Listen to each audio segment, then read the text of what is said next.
Welcome back to another episode of the Be a Better You podcast. I am your host and subconscious reprogramming coach, Allison K. Dagny.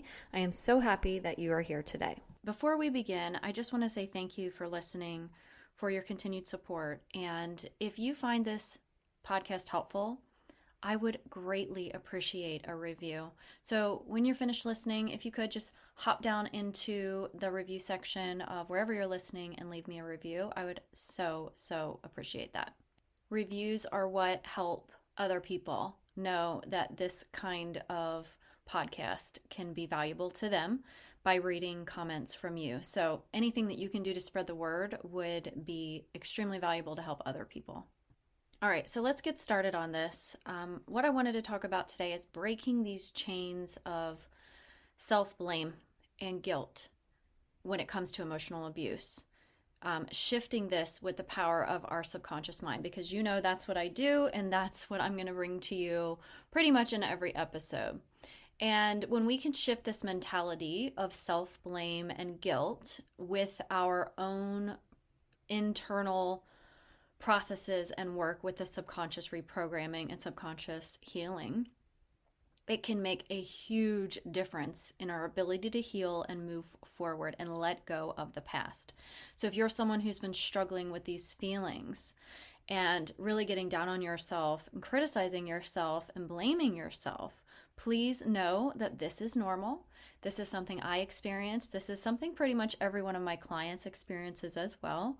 And it's just a matter of shifting this so that you can release all of those things that are creating this awful stuck feeling, and that is holding you back. So the first thing that's important to know is the root of this problem.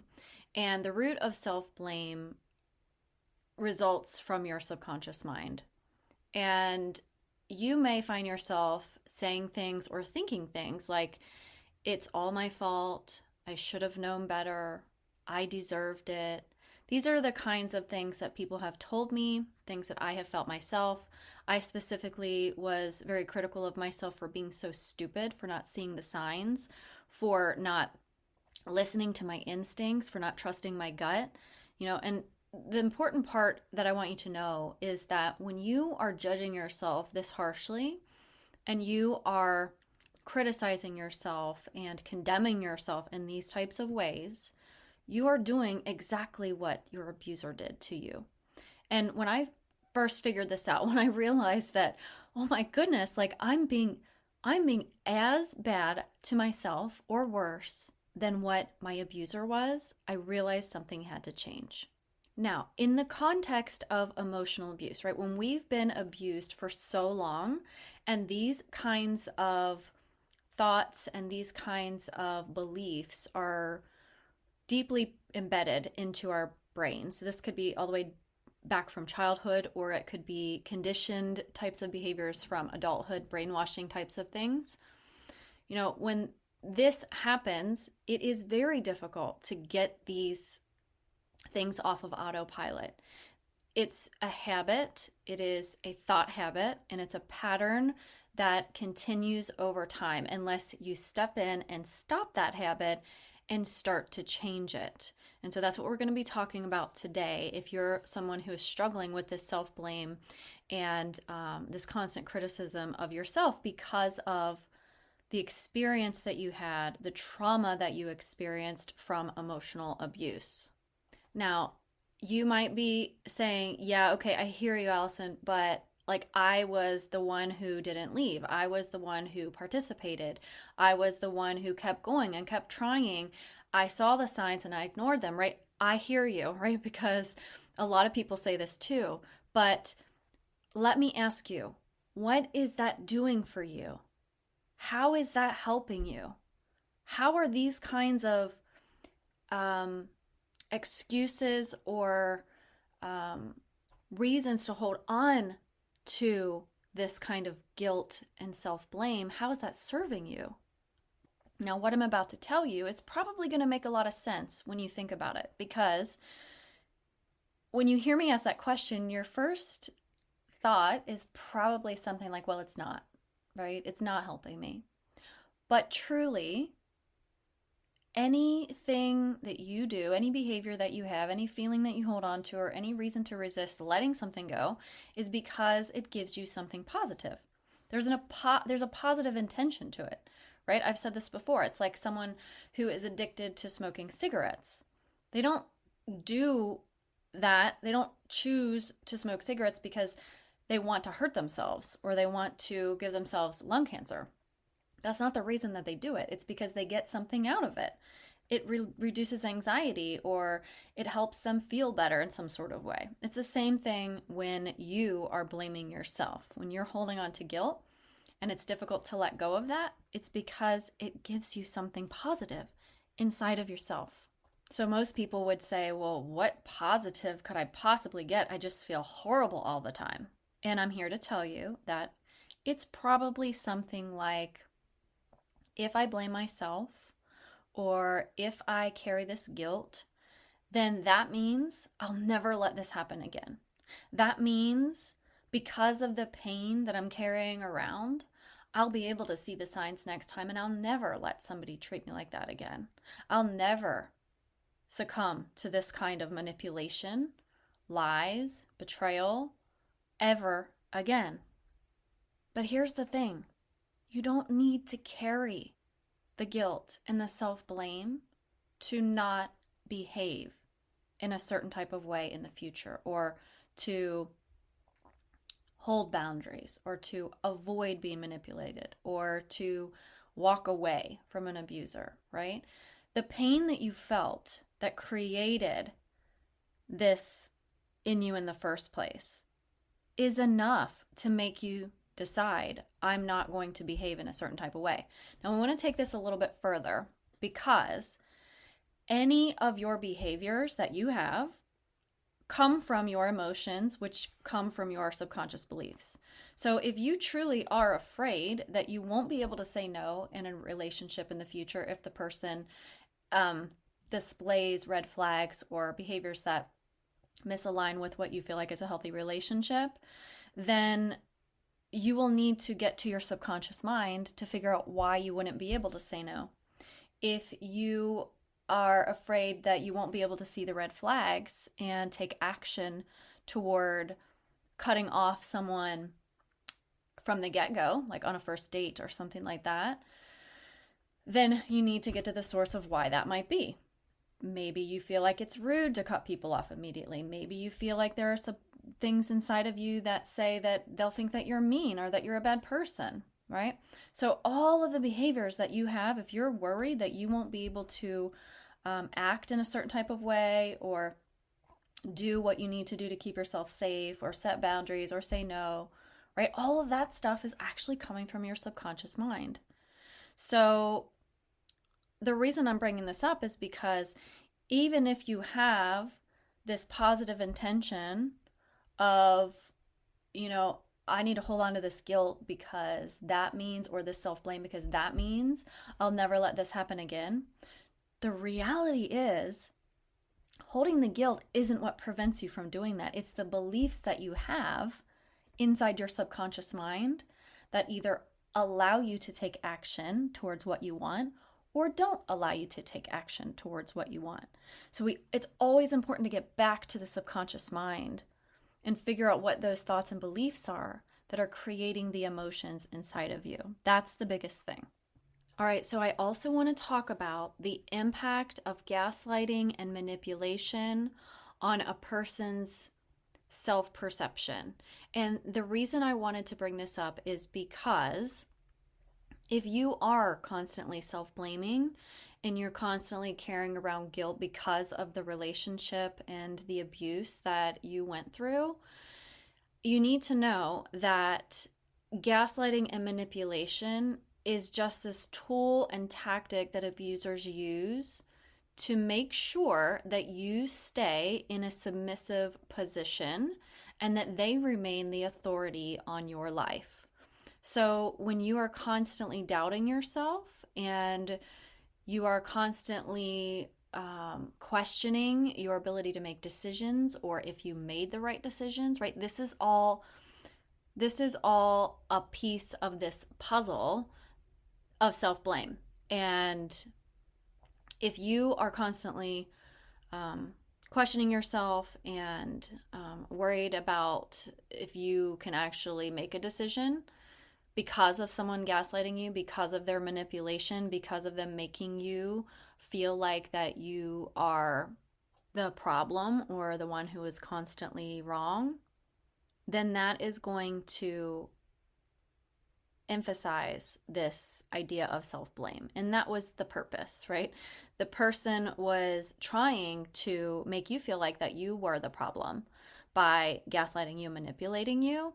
So this continued tactic of causing you to doubt your reality, to doubt yourself, really plays a big role in you putting the blame on yourself instead of putting it where it truly belongs. Because here's the thing, if someone has chosen to abuse you and mistreat you, it is never your fault. It is always the person who did the harm. That is where the blame always should be. Now, you may be continually putting back the light on yourself, saying, well, what could I have done differently, or what should I have done differently, and this would have never happened had I done something differently. And this is just the repetitive thought patterns that are in your subconscious mind that continually make you hold on to the guilt and create the self-blame so that you don't allow these things to happen again. This is your body's and mind's way of protecting yourself in a survival technique, a trauma adaptation, so that this never happens again. But here's what I want you to remember. You can not let these things happen ever again if you figure out what's going on in your subconscious mind that makes you think that you will let it happen again, right? What's going on in your subconscious mind? What are the beliefs that you have inside of you? Do you trust yourself? You might be saying, no, I don't. Do you have the ability to set boundaries? And maybe you say, no, I don't, right? So what happens is you think that holding on to this self-blame and this guilt is going to prevent this from happening again. But truly, what will prevent it from happening again is reprogramming the stuff in your subconscious mind that's creating the emotions of self-blame and guilt. Because self-blame and guilt isn't what actually creates the behavior to not let that happen again. You have to change the emotion, right? If the emotion was confidence and security and self-worth, right? You're going to behave much differently going into the future. If you start dating somebody or going out on apps and reading people's bios and having conversations with people, let's say, or maybe these are even people that you work with or friendships or anything, right? People who are in your life, if you can recognize those red flags, if you're confident, if you're secure, if you have beliefs in yourself with self-worth, your actions are going to reflect that. If you have beliefs like, I can't trust myself, and I'm not good enough, and I'm not able to say no, people are not going to like me, right? Those beliefs are going to be reflected in your actions, right? So we got to get all the way back to the source, go all the way back to the root. If you're not getting to the root, you're just pulling the weed off at the top. It's just going to keep growing back. We don't want it to keep growing back. We want to get to the root of the problem. Now, if this is the first time that you're hearing me on this podcast, it's important to know that your subconscious mind runs 95% of the show. Your conscious mind runs only 5%. That 5% is the willpower method. So if you are believing things in your programmed subconscious mind, those are the things that are going to be driving how you feel and driving how you behave and show up in this world. Even if consciously you are aware that you're a good person and that you are good enough, and you say things to yourself like, no, I know that abuse by someone else isn't actually my fault, right? I know that what my abuser did was wrong, and I know that that should have never happened and they shouldn't have treated me that way, right? That's your conscious brain. But if something else in that heavy 95% is actually driving the show, it's not going to matter what your conscious brain says. It's not going to matter how many times you convince yourself that it wasn't your fault. If you truly have these subconscious beliefs inside of your mind, you will be operating, you will be feeling a result of whatever those beliefs happen to be inside of you personally. And that's going to be unique to everyone. So how do you shift this, right? Because if you were just to do general affirmations and say, I'm not to blame for the abuse and I'm worthy of a happy and healthy life. Well, I'm here to tell you that your subconscious mind doesn't understand plain old words like this. This is why, for most people, affirmations don't work because you're not speaking the language of the subconscious, which is stories and images and analogies. So, if you say this to yourself over and over and over again, but you're not actually speaking the language of the subconscious, you're not going to shift that over. You're just going to be wasting your time. So that's why, I'm all for positive things. And I think, positivity is wonderful. But really, instead, what I like to do, instead of doing like positive affirmations, is just ask yourself what else is possible. Like, what else is possible here, right? If you're saying to yourself, I'm to blame or it's all my fault, what else is possible, right? Instead of just saying, I'm not at fault, right? Well, what else is possible? Is it possible that I'm not at fault? And why specifically is it possible that I'm not at fault? And then show your mind specific examples of why that's true, or why it could be true, or in some cases it could be true, or in some instances it could be possible, right? Is it possible that it's not your fault? Because at the time when you entered the relationship, they love bombed you. They were heavily invested in the relationship. They were treating you wonderfully for the first 3 to 6 months. They bought you things. They took you on trips. They treated you wonderfully. They put you first. They set you on a pedestal, right? How is that your fault?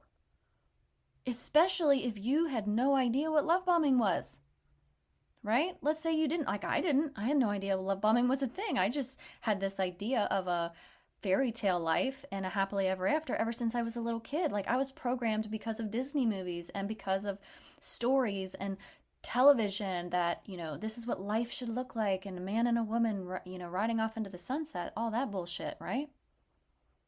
But that's what I knew. That's all I knew. So how is that my fault? And here's the other thing. Would you actually tell a loved one the things that you're telling yourself? Would you be like, man, you really should have seen the signs. You really shouldn't have let that person love bomb you that way, right? When they're saying, I didn't know. I had no idea. No one told me. My parents never gave me this information. I just was clueless. How are you supposed to know if you've never been taught, right? So you're showing your mind these other possibilities and saying, well, wait a second. Maybe it isn't my fault, right? Not always, not every circumstance, but maybe in some instances it really wasn't my fault. And here's the other thing, like, what if you were constantly saying, I was so stupid, like I was saying that all the time to myself. You were so stupid, like you knew something was wrong, right? I felt it inside of me. I knew something was wrong. I didn't know what it was, but in my gut, I knew it, right? Why didn't I pay attention? Why didn't I do something about it? I was doing something about it. I was begging him to go to therapy. We were having long conversations. I thought marriage was hard and difficult and it was just going to be like this forever. And I needed to fix myself and I had problems, right? These are all this just like garbage, limiting beliefs that I had inside of me, right? It wasn't that I was stupid. I was really smart. I had a bachelor's degree. I graduated with honors. I was running a business. I was, doing all kinds of things that prove that I was not stupid. I was working with what I had at the moment, right? And this is probably the same for you. So instead of, telling yourself that you're stupid or that you should have known better or that you should have acted differently or that it's all your fault, we have to change the story. We have to start looking at things through a different lens, because the lens that you're looking through it now is a programmed lens that someone else programmed you with. Whether that's from your childhood, whether that's in your abusive relationship, somebody else was telling you these things, manipulating you, gaslighting you, programming you to believe these things about yourself, which just is not true. They're just not true. They're not true in all circumstances and all situations. And all we need to start making this shift is to look at it through a different lens. I just want to remind you that self-blame, this criticism of you, only keeps you stuck. It keeps you stuck. It keeps you unable to move forward and heal. So if you want to change this and you want to move your healing journey forward in a positive, uplifting, wonderful type of way, then I'm telling you, it's got to start at the root. It's got to start at the subconscious level. And how do you get to your subconscious mind? Number one is you've got to get relaxed, okay? So find a time where you can just sit down on your couch in your bed with no distractions, close your eyes, do some deep breathing exercises, have your pen and paper next to you, and think about what's going through your head when you're feeling this way, this guilt and this self-blame that's holding you back. What are you thinking about? What are the thoughts going through your head? And without judgment, write them down. Write everything down, a full page of all the things going through your mind. And if you're sitting here saying, I don't know, I would encourage you to just put something down. I don't know the answer is actually a belief too. Why don't you know the answer? Answer that question. Why do I feel like I can't get the answer? Answer that question. Keep asking questions. The more questions you ask of yourself, the more you're going to unlock in your subconscious mind. And when you figure that stuff out and you have it on paper, what you can start to do is ask the question, what else is possible? You're changing the narrative. The only way that we can do this is to be aware of what's going on inside. If we have no clue what's happening inside and we're just going about our days like zombies, every single day walking around, with the same repetitive thoughts. I mean, we have 60 to 70,000 thoughts every single day, and 80% of them are the same, and 80% of those are negative. And they're the ones that are creating these feelings of low self-worth, that are causing us to get down on ourselves, causing us to ruminate and feel bad. This is not what life is supposed to be, right? We experience this stuff in emotional abuse. When you're out of emotional abuse, life is good. Life is fantastic. Take it from me, because I've been there. I worked 5 years almost with my therapist, trying to figure out how to heal. And I love my therapist dearly, and she was amazing, but I didn't have a tool like this. I didn't have the ability to sit down and shift how I was feeling. She did such a great job helping me connect the dots from my past to my present. But that wasn't enough. When I discovered subconscious reprogramming and I started using it for myself, that's when my entire world changed. I use this for myself still to this day. I don't have to use it as often because I've done it so much. I've released hundreds and hundreds of beliefs.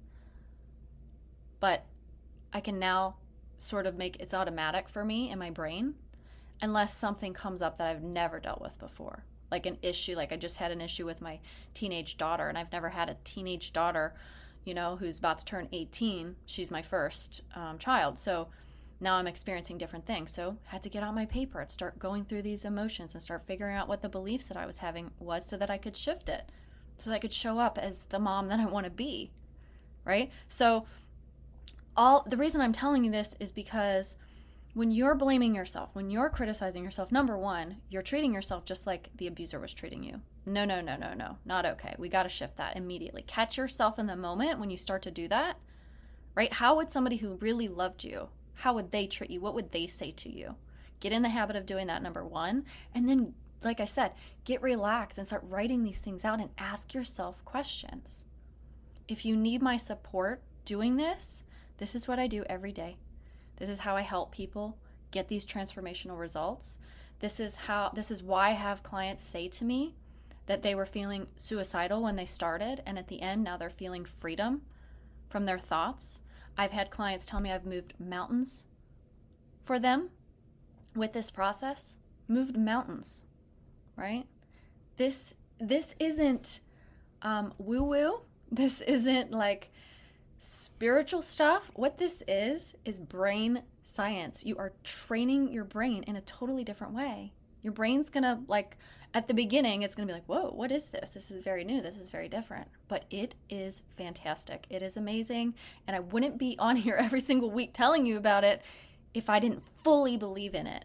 Because, like I said, I have notebooks full of beliefs that I have released and reprogrammed inside of myself to give me the life that I have today. A life where I'm not triggered by my abuser, because I still have to deal with him. I still have 3 kids under the age of 18. Where I'm not getting a gut punch every single time I get a text message or an email from my attorney, where I feel empowered when I have to go to court, where I am not spinning out, having emotional breakdowns. This is the life that I dreamed of. This is the life that I wanted, and I have it now because of this. So if you want my help, I'm always here for you. Reach out to me, send me a DM. Please be kind to yourself. Okay? Because self-blame and self-judgment, again, is not going to help you heal. Start to shift how you talk to yourself and start to question the things that you're actually saying on repeat. These are just automatic thoughts that have been programmed into you for so very long. So take the time. Take the time to explore yourself. Take the time to really think about what you're saying to yourself, how you're saying it. You can make these shifts happen for you. And when you do this, then you can really open up your level of recovery. To get started on your own healing journey and to start putting these kinds of tools like the love process, that is the 4-step tool that I use in all of my one-on-one coaching programs, schedule a free consultation with me from the link in the show notes, and we can talk about it, and I can give you more information to see if this is the right fit for you. Thanks so much for being here, and I'll talk to you next week.